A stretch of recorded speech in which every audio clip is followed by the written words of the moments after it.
onye isi anyị n'ụlọ ọrụ tinyere nwunye m aka n'ike n'iru ndị mmadụ wee sị m gbaghalụ na ya mụrụ mana mmanya na-egbu ya na ya nụrụ nwaanyị na dịsụmanụ na nsogbu o nwere bụ ikwu okwu ya kpọli ya pụọ akalịta ụka n'ihe ọ ga-eme na ọ ga-anala everybody na-ebe afọ okwuo nke Okeke okwuo nke Okafọ okwuo nke Mgbankwọ ya ọ ga-ekwukwuo ma nke ajụrụ ya ma nke ajụrụ ya ọ mara mgbe ya ọ mara boundaries when it comes to ikwu okwu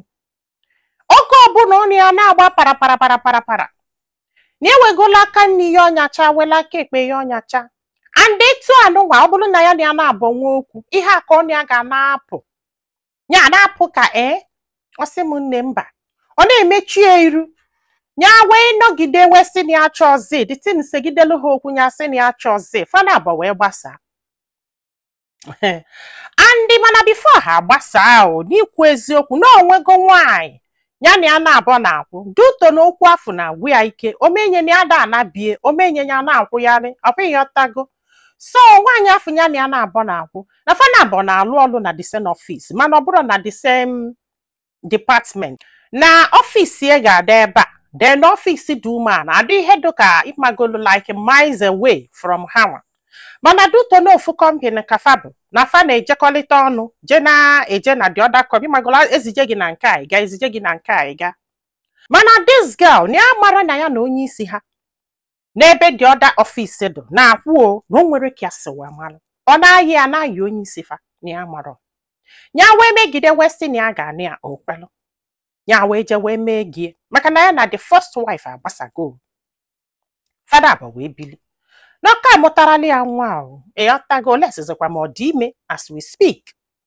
ọ wee n'ụgwọ ndị wee get together ndị ọfịs niile ga-abịa ka agba egwu awantịlọ fanta niile wesọlụ wee bịa onye ga-abịa kpọrọ nwunye bịa anya kpọkpọrọ nwunye wee bịakwuo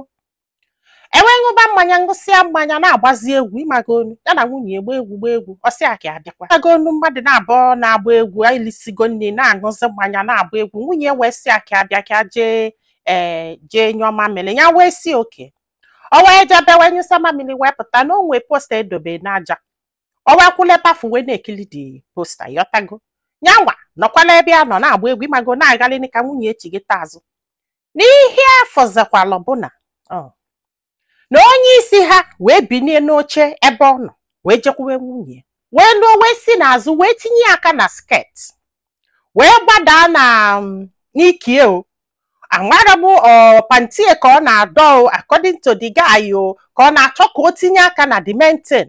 na nwunye na-agbazi okilikili ịmagolu na-agba okilikili o jidesie enyi ike na ya dụ shọ na mmanya na-egbukwu the guy mana nyanwa na-enyitezi anya fụzie ka ya na nwunye na-azọzi ọpanti azọ ọsị m nne na enwere ike hold back nya wee jebe wee lụọ wee si n'azụ wee tọdo the man n'onu wee pịa anya n'ala o wee daa wee wepụtazie aka ịmagolo aka akpụlu n'ike from sket nwunye ọsị m nne ndị onye ọbụla nọzi ebe afọ tie mkpu na ụfọdụ ndị mmadụ fụsịrị ife menụ mana ụfọdụ dị bizi na-aṅụ mmanya ịmagonu ndị fụrụ ife menụ kọbazalụ na ndị na-afụrọ ife menụ ọsị m n'afọ nụrụ ụdị ihe dị otu a ya wee kunye wee kole akpa ya wee naba ịghọtago nwunye nọzala ebe afọ na-asị ya ma o nwere ife na-eme n'isi ọdụkwa ịmago na-abalị ya mba ọsị m nne na ya nalụ ya mara m ya na-acha white ka ya na-acha blue ọsị bụ na ihe anụnwa menụ na mmanụ o nwere onye setelie na vidio ịmagono ka ndị mmadụ si eme a na-eme ihe a na-esegeli vidio ọsị bụ na ọ bụrụ nyanwa bụ nsogbu n'ihe a na-eche bụ na nwunye n'eziokwu na fana bụ nwe ike na-akwụ obi fọnya wee nụbịa wichinye amarọ n'ọkịta ka amasịa mana uche na-agwụ ya na fana bụ ka na-akwụ till date if not gịnị ga-enye this man the god gịnị ga-enye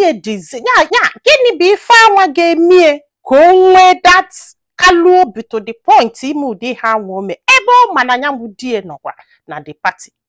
ebe ọ ma na ya bụ die nọkwa ebe afọ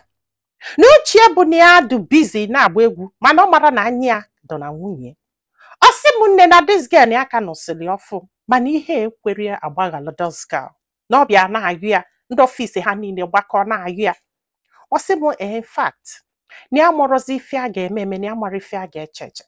n'uche ekwere na fana abada kwụsị na kịta ka nwunye bịa na-asị ya na fana abụ na ayibu bifo wee nụ bịa mana sinsi ọnụbada ya na fada yizi na ihe anụnwa ome na-anya mmanya ka o ji wee mie na ebelivụrụ na o ji anya wee mee fancha niile bịa na-ayọ biko ịghọtago the guy na-asị anya bịa ka ya na ya na-abụ fụni a chọrọ ijefu ya and na achọzi noodles girl anọ dị aka ọnya chighekwa azụ to the first wife na-ekwusa okwu na ya mụrụzi nke a ga-ara fat na ike kwụrụ ọtọ gwu ya ya wesị ka amalife ndị mmadụ lụ so nwanne m kedu filo kedu ihe ọdọgo ka those guy mee ife anụnwa mee nọ kịta n'uche nke gị ọdọgo ka o gosili na this woman na onye isi faka na-akwụ ka ọdọgo ka ihe anụnwa mee kịta ka anya mmanya ka the man ji wee mie na ọ mụrụ mana fada akwụzi oh God chee ike gwụrụ o nwere ife mmadụ ama n'ụlọ nwa nka maka na the woman na-ekele m na-asị eziokwu na fa kwuburu mana ya ma kontrol nwoke mmanya na-egbu na ọ bụrụ fọt ya na di ekwesị ịgbaghalị ya na-ebelivuru na o kwere agbaghalị fact na ya dị eche ya na-achọ ka ya digest anya mana o kwere so nwanne m kedu filo kedu ihe ọdọgọ ka this guy mee na this guy sị m gwa anyị filo na comment section maka na ọ ga-enyelụ this man aka iji ma ife ọ ga-eme ma ya gwazialụ m aka tụso ozi a ka olu ndị ọzọ ntị daalụ ka ọ dị n'ụbọchị ọzọ